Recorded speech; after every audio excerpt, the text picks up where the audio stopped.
Mark's new journey with his team began on a rather unconventional note. With a generous 6-month gap until their next game, he took the opportunity to fulfill a promise he'd made to himself, to explore the breathtaking landscapes of the Oceania region.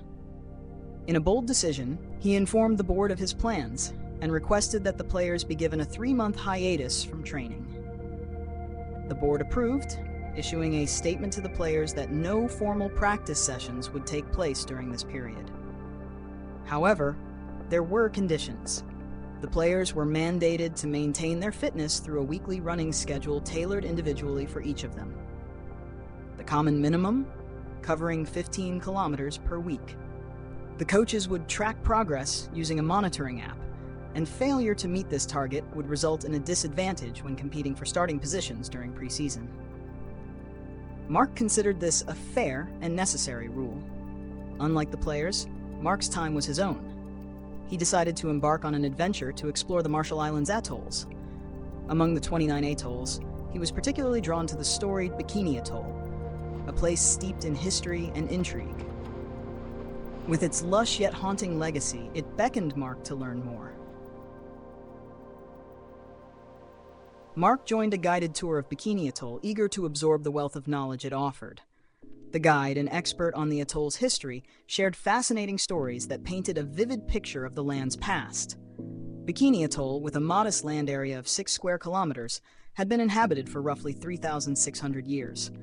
Written records show that the Spanish were the first Europeans to stop at the atoll in 1529, naming it Los Jardines, or the Gardens. According to accounts, the Spanish feasted with the islanders, but a demonstration of a musket's power scared the locals, prompting them to flee. In the early 19th century, Baltic German explorer Otto von Kotzebue became the first Westerner to document the atoll during his 1816–1817 voyages, naming it Eschscholtz Atoll after his ship's naturalist. However, the name Bikini, derived from the Marshallese word pikini, eventually stuck. Translating to surface of coconuts, it perfectly captured the atoll's tropical essence, making it an attractive site for coconut production under German annexation in 1885. The atoll's inhabitants were recruited to harvest and process coconuts for oil production. The tides of history turned again in 1914 when Japan seized control of the Marshall Islands during World War I. They fortified the islands for strategic purposes, but left much of Bikini to its local residents. That changed during World War II, as the Marshall Islands became a critical outpost for Japanese forces. After fierce battles in 1944, such as those at Eniwetok and Kwajalein, the United States captured the islands. Remnants of these conflicts, including a sunken airplane graveyard with over 150 U.S. aircraft near Roy Namur, still lie beneath the waters, a silent testament to history. After World War II, Bikini Atoll became the stage for a new kind of conflict. Its isolation made it an ideal site for U.S. nuclear testing between 1946 and 1958. The atoll's leader, King Judah, reluctantly agreed to the relocation of his people, declaring, "Men otemye reg ilo bain anij," or "Everything is in God's hands." The islanders were moved to other atolls, including the uninhabited Rongerik Atoll, which was unsuitable for sustained living and believed to be haunted by the demon girls of Ujjayi. Over 67 nuclear tests were conducted on Bikini Atoll, rendering it uninhabitable for decades. Among these was the 1952 hydrogen bomb test, a catastrophic explosion 1,000 times more powerful than the Hiroshima bomb. The blast vaporized 3 islands, scattering radioactive fallout across the region. Children on nearby atolls played in the ash-like fallout, unaware of the deadly consequences. The tragic aftermath left many suffering from radiation-related illnesses. Attempts to resettle the atoll in the late 1960s were short-lived. Rising levels of radioactive cesium-137 in residents' bodies led to another evacuation in the late 1970s. Legal battles ensued, and while the U.S. established a trust fund for cleanup and reparations, the payouts fell far short of what was needed. By 2001, only 70 of the original 167 relocated islanders were still alive.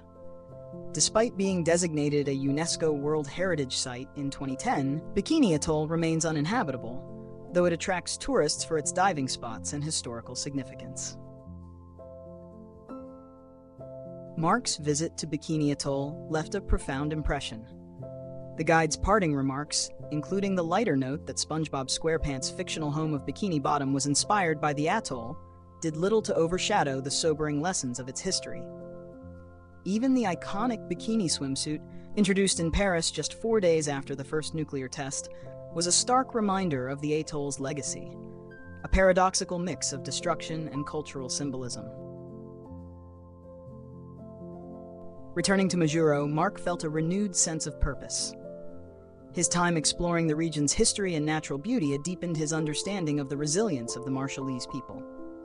With his spirit invigorated, he shifted his focus back to football, scouting new talent to strengthen his team.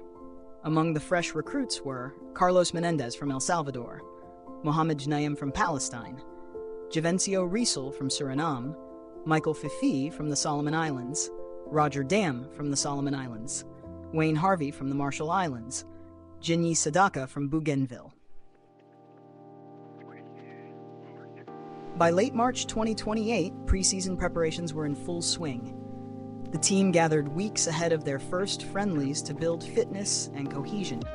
The results were promising. A 4-0 victory in the opener, a thrilling 5-3 win in the second match, a high-scoring 7-4 triumph against Baco, a dominant 7-1 win over FC Swell Wilf. 4 wins out of 4, a testament to the team's growing potential. With another month of preparation ahead, the team's eyes were set on the league opener in mid-July against Quad Rejects. For Mark, the journey was only beginning.